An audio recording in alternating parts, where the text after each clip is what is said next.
water conservation.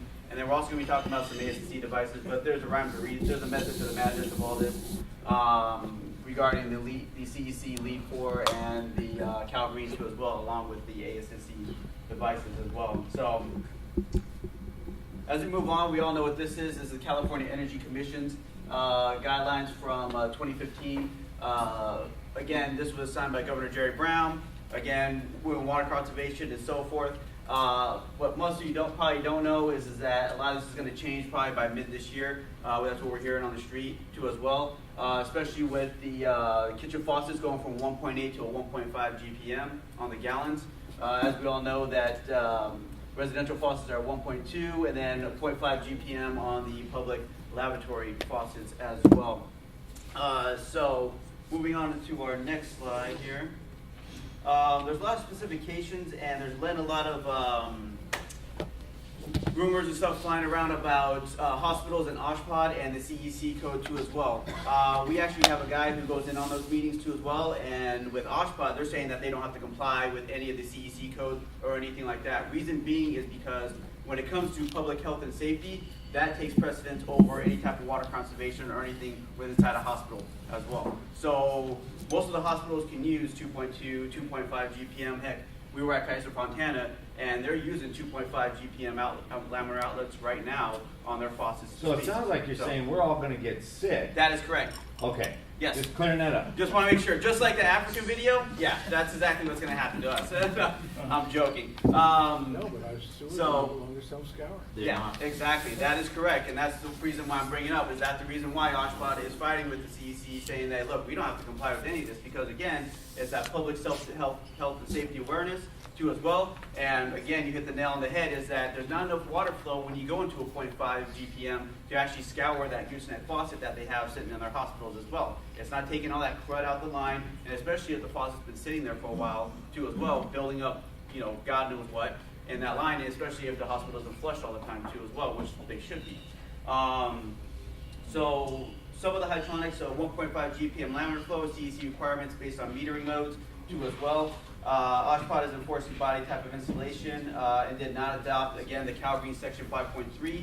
So Cal Green compliances is not required on, again, hospital work too as well.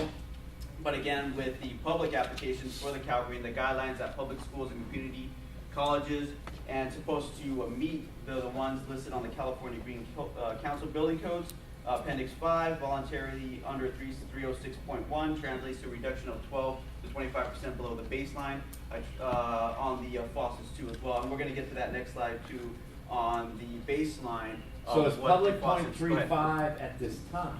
No, it's not. It's at 0.5. Right 0.5, now. okay. Yes. At right now, the faucets are at 0.5, but there's a lot of things you can do to get to below baseline when it comes to the leads V4 version of the Cal Green 2 as well, going into the future. Also, if you want lead credit, If you gotta want be lead, that 3.5. is correct. So you just let it calcify up after 6 months and you got it. That's right. That's exactly. So as we get more into low flow electronic faucets too as well, as you can see, we still got more on the 0.5 DPM for the public lavatories, and again, that's per code here in the state of California. Actually, I would say per code and law go hand in hand. It's actually per law for public faucets to be 0.5 GPM. Again, urinals have changed now to a 0.125, and the kitchen faucets have changed now to a 1.8 too as well. With the shower heads, they're still at a 2.0, but we're actually going to see reduction in that on 1.8 shower heads too as well, coming mid-year from CEC on top of that. So here's a very, very important we're going to be talking about for a little bit. As you can see, the baseline GPM is 0.5 right now out there for a low flow electronics. Again, this is going to be all Lead 4 version.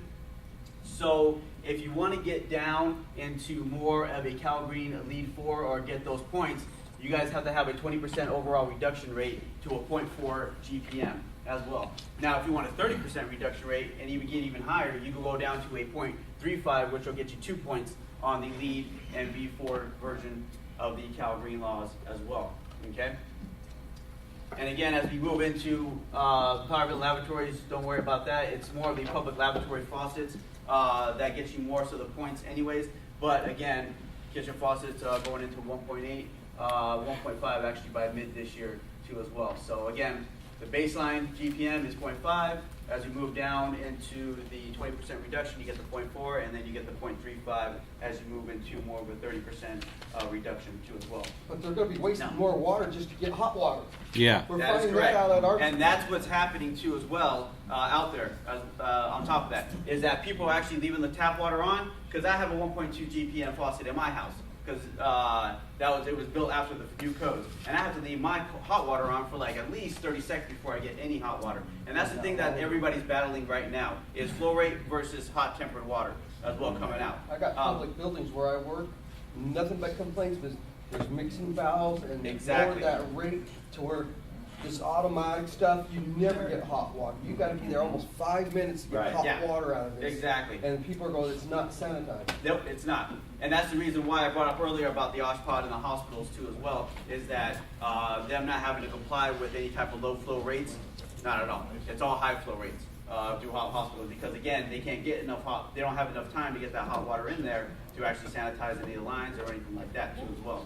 So you're hitting the nail on the head. So there's a big battle over that between, again, flow rates and tempered water too as well, coming through the pipelines to get the right temperatures and everything too as well. So. Well, part of that is the problem with the location of the loop and the amount of, I call it dead lake you have. Yes. That's right, deadly. 30 Yep. 35 feet used to be okay. That's correct. And now we're finding out it doesn't work. Yep.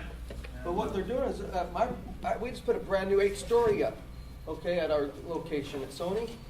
And they're all low instant hot E-Maxes. Their point of use. Yes, in they each one. are Yeah. pointing, yeah, EMAX.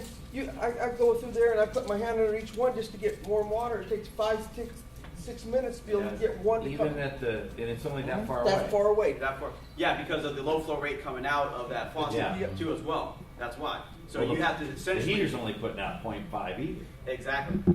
probably, the chroma line. or Yeah. whatever. Well, let me ask you something. In that regard, those things need a certain flow rate to get them to even to activate. Correct. Are you Yeah. saying Oh. that might be the issue? Is there a flow rate activation on those? Yeah, Yes, there is. but you Yeah. can hear it Yeah, kick well, that's on. You can inside. hear Oh. it kick on, but it's still taking the Yeah. time to get there. Yeah, because the EMAX, from what I heard, I'm not rep them, but what Right. I heard for EMAX and Chronite, they hook up to our Chicago faucets, and that was one of the bases, was that they actually have a laminar or some type of 0.5 GPM inside of those two as well, and so that's the reason why it takes so long to get the heated water coming from the EMAX as well. So And going back to your point, the old days, those 35 feet legs, when you had the high flow, right, they weren't so much of an issue. Now, I think the code now is requiring us to keep the energy code is keeping the legs down to 5 or 10 feet, right? yeah, And the big thing is, there's when you size your water lines, depending on the water pressure, a lot of times the fixture units for a faucet, they make us go up to a 3/4 line because the water pressure is so low. The code does. And that takes you even longer to get hot water to your faucet. We would like to run 1/2-inch lines to the hot water faucet, but because of our sizing and you have low water pressure in the street, you have to oversize the line Yep. to get your building permit. that's right. So, So as we move on, we also want to look at metering versus water saver too as well. A lot of sensor faucets have been under the metering valves too as well. They can run for 10 seconds to 13. A couple of faucets that are actually out there for sensor faucets, again, those are labeled under the sensor and metering, pretty much go hand in hand, at least when it comes to Chicago, at least. I can say on my product. As far as when it comes to sensor faucets, not only that, but all Chicago faucets now are at a 0.35 GPM on their faucets too for public laboratory use. They changed all their aerators out, and now anytime a Chicago faucet's ordered or somebody gets one for a public laboratory, it's at a 0.35 or 0.5. It just depends on the severity of the situation. Yes, go ahead. But you can always change the area. You can, that's it, but that's on the customer after the fact. So, I mean, it's like buying a car and changing the rims and tires on it. That's all on them after the fact. I mean, if they want to